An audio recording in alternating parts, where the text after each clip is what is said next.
ఇంట్లో ఉన్నప్పుడల్లా నాకు మా గ్రాండ్ డాటర్స్ ఉన్నట్టు ఉండదు. ఒక లేడీస్ హాస్టల్ వార్డెన్లా ఉంటుంది నాకు. లేడీస్ హాస్టల్ వార్డెన్ లాగా చుట్టూ ఆడపిల్లలే, ఒక్క మగ డైరెక్ట్ చరణ్ ఈసారికి సరే ఇంకొక అబ్బాయిని కనరా, మన లెగసీ కంటిన్యూ అవ్వాలరా అని కోరిక.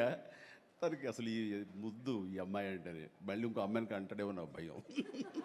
మీరు ఆడపిల్లల కోసం మాట్లాడుతారా? ఎస్, ఆడపిల్లల కోసం ఆయన ఏం మాట్లాడాడు మీకు? మీరు ఆడపిల్లలే కదా తల్లి, మీకేం మాట్లాడాడు ఆయన? నా ఇంట్లో లేడీస్ హాస్టల్ లాగా ఉంటుంది, మొత్తం అందరూ ఆడపిల్లలే, నాకు మనవడు వారసుడిగా, మా రామచరణ్ అడుగుతున్న వారసుడిగా మనవడు వస్తే అదృష్టము, మళ్ళీ ఆడపిల్ల పుడతాదేమో అని భయం వేస్తుంది అన్నాడు. అంటే మా ఇంటికి ఒక మగపిల్లడు పుడితే మాకు కూడా ఆనందంగా ఉంటుంది వారసుడని ఆయన అడగాల్సింది అడిగాడు అన్నాడు. దాంట్లో తప్పే మాట్లాడలేదే, ఏ ఆడపిల్లని కించపరచలేదే. ఆడపిల్లంటే ఇంటికి మహాలక్ష్మి, ఇంటికి అదృష్టం, ఆది పరాశక్తి. ఆడపిల్లంటే అందరికీ కూడా అందరికి ఆదర్శమే. ఆడపిల్లంటే మన తల్లి ఆడపిల్ల కాదా? ఆయన ఎందుకు అంటాడు? ఆడపిల్లనే ఆయన ఎందుకు అంటాడు? ఇద్దరు కూతుర్లు, మనవలు అంతమంది మనవరాలతో నుండి ఆయన అంటాడా మాట? ఆయన తమ్ముడు పిల్లలు అంతమంది ఆడపిల్లలు ఉంటుండగా అంటాడా మాట? అన్నాడా మాట? మీరెందుకమ్మా మరి ఆ మాట? మీకు ఏమైనా మిమ్మల్ని ఏమైనా జగన్మోహన్ రెడ్డి గారిని కించపరిచాడా? ఇంకోటి ఏమైనా కించపరిచాడా? ఇప్పుడు సరిములక్క వెళ్ళిపోయి మీరు వచ్చారు, దత్తపుత్రిక, తప్పలేదు. మీరు అధికార ప్రతినిధిగా ఉన్నారు, మాట్లాడండి. మీరు మామూలుగా హుందాతనంగా మాట్లాడండి. మీరు ఎప్పుడైనా ఇష్యూస్ బేస్డ్ మాట్లాడండి. పార్టీకి ఏదైనా సరే మీరు ప్రశ్నించండి, తప్పలేదు దేంట్లో. నేను వ్యక్తిగత విభేదాల్లోకి వెళ్ళకండి. మీ ఇంకో మాట అన్నారు, మీరు ఏమని అన్నారు? వాళ్ళ తాతగారికి ఆయన ఏం చెప్పాడు? మా తాతగారికి, మా పూర్వీకులు చెప్పారు, మా తాతగారికి ఇద్దరు భార్యలు ఉండేవారు, నాకు అందుకే ఇద్దరు అమ్మమ్మలు, అందుకే ఆయన బయట కూడా రస్కుడు, కానీ అలాంటి మాత్రం నీకు రాకూడదు అంటే మీ తాతగారి రాకూడదు అని అన్నారు. ఆయన మంచి గుణం ఉంది, ఏముందంటే దాన ధర్మాల గుణం ఉంది, అది నాకు వచ్చిందేమో.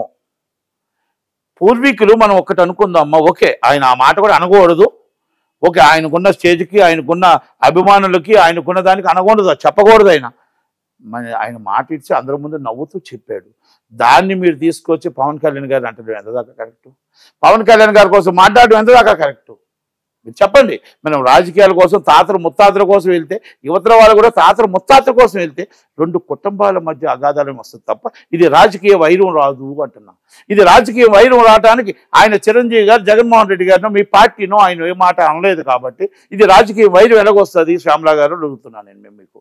ఇది ఒక్కసారి మీరు ఆలోచించండి పెద్ద మనసుతో. అదే తాతలు ముత్తాతల కోసం మీరు మాట్లాడేటప్పుడు, మీరు మాట్లాడే మాటలకు యువతల కాసు నుంచి కూడా నేను స్మూత్గా మాట్లాడుతున్నాను, అవతల కాసు కూడా మీకు స్మూత్ మాట్లాడితే, తాతలు ముత్తాతల కోసం మాట్లాడితే అప్పుడున్న పరిస్థితుల్లో ఎవరెవరికి ఎలాగుందో మనకేం తెలుసమ్మా?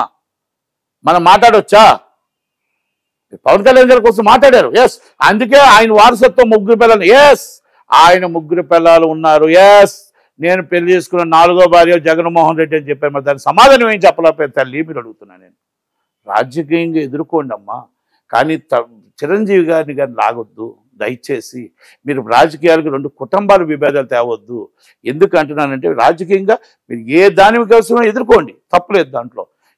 ఎవరిని హుందాతనంగా మాట్లాడదాం, ఎవరిని కించపరిచే విధంగా మాట్లాడకూడదు. మీరు ఆడపిల్ల, మీరు మరి ఎట్టి పరిస్థితుల్లో మీరంటే మాకు అభిమానమే, మీరు సినిమా వాళ్ళే కనుక మీరు కూడా అర్థం చేసుకోండి. చిరంజీవి గారి కోసం మీకు తెలియదా? ఎవరితోనో వ్యక్తిగతంగా గొడవ తెచ్చుకునే వ్యక్తా, ఎవరినైనా విమర్శించే వ్యక్తా మీకు తెలియదామా నేను అడుగుతున్నా. మీ సినిమా ఇండస్ట్రీలో ఉన్నారు కదా మీరు. ఏమైనా జగన్మోహన్ రెడ్డి గారిని కానీ వైసీపీని కానీ ఏమైనా అన్నాడు ఆయన ఎప్పుడైనా? మీరు అలా మాట్లాడి మళ్ళీ ఇబ్బంది పెట్టి, ఫ్యాన్స్ని ఇబ్బంది పెట్టి, ఆయన అభిమానించే వాళ్ళని ఇబ్బంది పెట్టడం కరెక్ట్ కాదేమో అనేది నేను ఇంకా మాట్లాడుతున్నా. ఆయన మొత్తం టోటల్గా ప్రతి దానికి కూడా నేను ఒకటే చెప్తున్నా, ఆయన చెప్పిన ప్రతి దానికి ఎక్కడ మీరు ఒక్కొక్కరు ట్రోల్ చేస్తున్నారో, ఏం తప్పు మాట్లాడాడని, ఎక్కడైనా ఏమైనా తప్పు మాట్లాడా? 45 సంవత్సరాలు ఆయన 40 సంవత్సరాలు వాళ్ళిద్దరికి ఫ్రెండ్షిప్ ఉంది, బ్రహ్మానంద గారికి ఆయనకి. ఎస్, ఆ చనువులో బయట ఎలా మాట్లాడుకుంటారు అలాగే మాట్లాడాడు. దాంట్లో మీరు తప్పు పడుతున్నారే. ఆయన మీకు ఎప్పుడైనా ఎవరితోనో మీకు మొత్తం టోటల్గా మిమ్మల్ని ఎవరైనా తిట్టాడా? మిమ్మల్ని ఎవరైనా ఏమైనా అన్నాడా? ఇది తప్పు కాదా? 10 మందికి మంచి చేసే వ్యక్తి, 10 మందికి హెల్ప్ చేసే వ్యక్తి, మరి అలాంటి కుటుంబం కోసం మనం మాట్లాడటం ఎంత దాకా కరెక్ట్ అనేది ఒక్కసారి ఆలోచించండి. మీరు వైసీపీ వాళ్ళు అవ్వచ్చు, మేబీ ఇంకొకరు అవ్వచ్చు, ఎవరినైనా పార్టీలకు అతీతంగా వాళ్ళకి సంబంధం లేని విషయాలకి మనం లాగకూడదు.